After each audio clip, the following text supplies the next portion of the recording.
రెండు వేప చెట్ల మధ్యలో స్వయంభుగా వెలిసిన శివనాగేంద్ర స్వామి గత 30 సంవత్సరాల నుండి ఆలయం లేకుండా పంట పొలాల మధ్యలో భక్తులకైతే దర్శనం ఇస్తున్నాడు. మన తెలంగాణలో చాలా నాగేంద్ర స్వామి ఆలయాలు ఉన్నాయి. అందులో one of the famous and historical Nagendra Swamy temple Urugonda Nagendra Swamy temple. ఈ గుడి మనకు వరంగల్ నుండి 18 కిలోమీటర్స్ దూరంలోనే ఉంటుంది. అసలు ఇక్కడ మనకు గుడి అయితే ఉండదు. ఒక రెండు వేప చెట్ల మధ్యలో స్వయంభుగా వెలిసిన శివనాగేంద్ర స్వామి అయితే మనకు దర్శనం ఇస్తాడు. ఈ శివనాగేంద్ర స్వామి చరిత్ర గురించి మాట్లాడుకుందాం. ఒక 30 సంవత్సరాల క్రితం ఇక్కడ పొలంలో రైతు పత్తి పండించేవాడంట.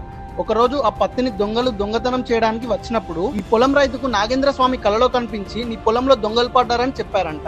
ఇంకా స్వామివారు నాకు గుడి ఏం కట్టద్దు, ఈ రెండు వేప చెట్ల మధ్యలోనే నేను భక్తులకైతే దర్శనం ఇస్తాను అని చెప్పాడంట. అంతేకాకుండా ఇక్కడికి వచ్చి స్వామివారికి 5 వారాల పాటు మొక్కి వేప చెట్టుకు దస్తి ముడుపు కడితే కోరిక వెంటనే తీరుతుందని ఇక్కడ భక్తులు అయితే నమ్ముతూ ఉంటారు. ప్రతి మంగళవారం మరియు శుక్రవారం ఇక్కడికి చాలా మంది భక్తులు అయితే వస్తూ ఉంటారు. ఇంకా ఇక్కడ కోరికలు నెరవేరితే గుండు కూడా చేపించుకుంటారు. నాకైతే చాలా మంచిగా అనిపిస్తుంది ఈ గుడికి వచ్చినందుకు.